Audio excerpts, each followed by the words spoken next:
Happy 2026. So it's Daily Yap time with Bree. Good morning. Or whatever time it is when you're watching this, Today we're going to talk about life lately. 2026 goals and plans and all that jazz. I cannot believe it is 2026.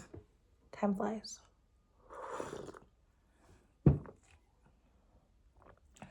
Yesterday, I spent time trying to get my life together. It was the first time I ever made black-eyed peas and cornbread and greens for New Year. Really the first time I've ever made it at all. I'm not superstitious, but good food is good food.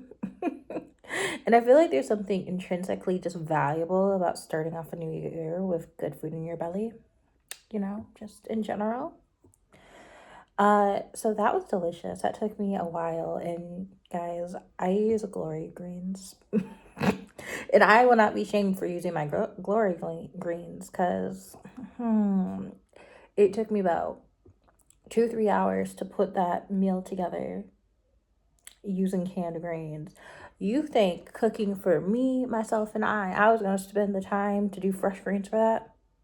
But no. Maybe next year or later in the year I will try to make greens from scratch, but glory greens did not fail me this time, okay? So it was tasty. I have plenty of leftovers. I will probably be eating the greens until early next week. Let's be so for real. I'm not wasting food.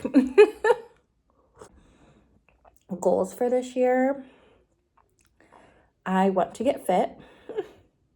No, I'm seriously getting serious about my fitness goals and my health and my diet. So late last year, like end of November, I discovered that my insurance works with Berry Street Nutrition, I think it's called. And I get unlimited visits with my insurance plan. So it's a virtual app, and I get to work with a registered dietitian. And so we've been working on like fullness and hunger cues and things like that. We've also been working on just making sure I had like the right info in terms of my calorie deficit. So we're making baby steps. The difference and the approach I'm taking right now is to actually try to heal my relationship with food and eating and things like that. So I did keto a couple of years ago. I actually did keto for quite a long time. And I say keto loosely.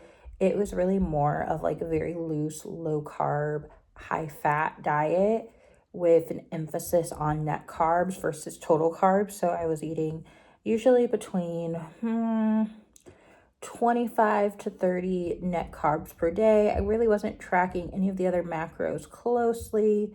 And if you're not familiar with net carbs, that basically means that the emphasis is on fiber going and basically discounting your carbs. So if it's fiber or a sugar alcohol, you don't count it, right?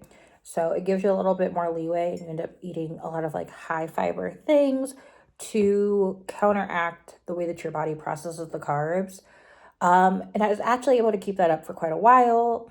That was when I was probably at my skinniest, like adult weight. I think I got down to like 142 doing keto. The problem is I do actually like carbs. Like I get everything in moderation, but the moderation was feeling a little bit stifling. And so in 2025, I got up to my heaviest weight ever. And that was really humbling. I got on the scale and almost cried, if I'm just gonna keep it a buck. It was hard. It was bad. And so we're trying to heal our relationship with food, pay attention to like my fullness and hunger cues and things of that nature, so that I can get to a weight that I feel healthy and comfortable with, without feeling like I'm being tortured, because that's what it was giving, torture. And I don't like torture. But yeah, so that's what we're working on. Because to be honest, this is the most uncomfortable I've been in my skin in a really long time. It was making me feel uncomfortable, like hopping on camera and things like that. Um, my stomach is the biggest it's been. I'm used to having a little cute curvy shape, and right now it's all curve and not cute. And I'm being a little bit self-deprecating right now, and the truth is, first of all, it's all a sliding scale. It's all very relative. Secondly, I'm still cute. What are we talking about? But uh, I'm 33. I'm getting older. Health is something that doesn't just happen. It has to be stewarded. And so, like, yes, it's about the aesthetic and the feeling and all of that sort of stuff. But like, also, if I don't handle it now, it's going to be harder to handle it later, you know? And I don't want it to be hard to handle later. I want to handle it now. So that's the plan. The other thing that I did in 2025 that I'm going to amp up in 2026. So last year, at the end of the year, I launched my boutique marketing agency.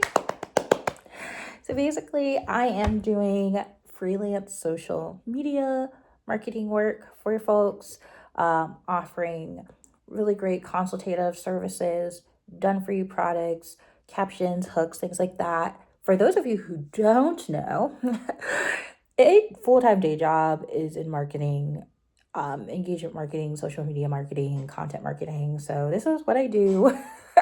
I actually have my bachelor's in public relations and my master's degree in advertising and communications from Syracuse. So I want people to have access to really, really, really informed knowledge, and not just some like person who watched one YouTube video and decided to regurgitate it. No shade, but a little bit shade. So I'm excited about that. And so this year I am expanding what that looks like. My January offer is content clarity sessions. So it's a mini strategy session to help small businesses and entrepreneurs get clarity about their brand, their tone, their voice, and how they want to show up to their communities, and how to turn that into long-term success that's driven by social and content marketing. And we're even diving a little bit into some clients with email marketing. So I'm so excited, super excited about that. And then I have some cool projects that I'm trying to get done before the year is out as well. One of my goals is to write a book. And so I hope that by the end of 2026, I wouldn't even say I hope, I am committing to the fact that by the end of 2026, I will be a published author. It will probably be self-publishing, but we're doing it. 2026 is the year that we, in the words of one of my favorite content creators, stop overthinking it and start overdoing it. So shout out to you, Camille. We're overdoing it. Black woman on a mission. This is our daily yap session. Tell me what you want to yap about tomorrow. Bye.